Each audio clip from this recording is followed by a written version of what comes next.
মালিক তুমি জান্নাতে তোমার কাছে আমার একটি ঘর বানিয়ে দিও, একটি ঘর বানিয়ে দিও।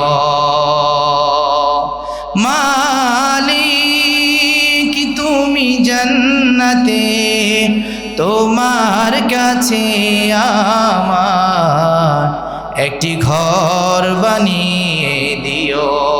জোরে বলেন আমিন। কত সুন্দর একটা কবিতা, আমাদের একবার কোরআন আয়াতের সাথে মিল। আমার জন্য জান্নাতে একটা ঘর বানায় দিও, এটা প্রত্যেকটা মুমিনের একটা আকাঙ্ক্ষা। আল্লাহ জান্নাতে তুমি আমার জন্য একটা ঘর বানায় দিও। জোরে বলেন আমিন। এটা করতে পারবেন তো ইনশাআল্লাহ?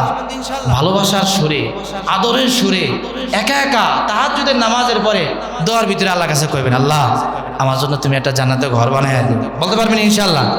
আর দোয়া বলছি মুনাজাত, না জি দুজনে মিলে গোপনে গোপনে কথা বলা। আল্লাহর সাথে এমন করে দোয়া করবেন যেন আপনি সামনে রেখে আল্লাহর কথা বলতেছেন, আপনার অভিযোগগুলো আল্লাহর কাছে দিতেছেন, আপনার অভিযোগগুলো যেন আল্লাহ শুনতেছে। যদি আপনি এভাবে বলতে পারেন ইনশাআল্লাহ আল্লাহ শুনবেন, আল্লাহ শুনবেন, আল্লাহ উত্তর দিবেন, আল্লাহ আপনার দোয়া কবুল করবেন, আপনাকে ইনশাআল্লাহ সফলতার দ্বারপ্রান্তে আল্লাহ পৌঁছে দিবেন। দোয়া করা যাবে ইনশাআল্লাহ। তাহাজ্জুদ পড়েননি মাঝে মাঝে? সবসময় তো পড়া হয় না, তাহাজ্জুদ পড়েননি ইনশাআল্লাহ? অন্তত সপ্তাহে একদিন পড়েন, জুমারাত।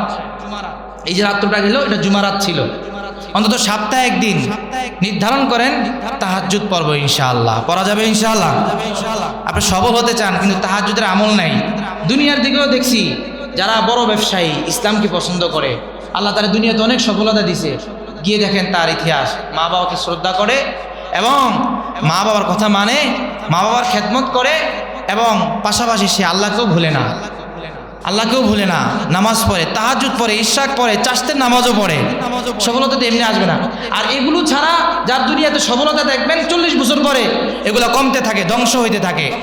আর সম্পদের পরে যার এগুলো থাকবে 40 বছর কেন, সে মারা যাবে, তার সন্তানরাও আসবে, এভাবে ভোগ করতে থাকবে, সুনামের সাথে অর্জন থাকবে, কখনো শেষ হবে না। কারণ পিছনে আছে শুকরিয়া। পিছনে কি আছে বলেন? শুকরিয়া আছে। তার ভিতরে শুকরিয়া থাকবে, তাকে আল্লাহ পাক বলে ধ্বংস করবে না। এই জন্য আমাদেরকে আল্লাহ তাআলা দুনিয়াতে যতটুকুই দিছে এর সাথে আমরা ইবাদত করার চেষ্টা করি, আল্লাহর গোলামির ভিতরে অনড় হওয়ার চেষ্টা করি, আল্লাহকে একটু সময় দেওয়ার চেষ্টা করি। রাজি আছি ইনশাআল্লাহ?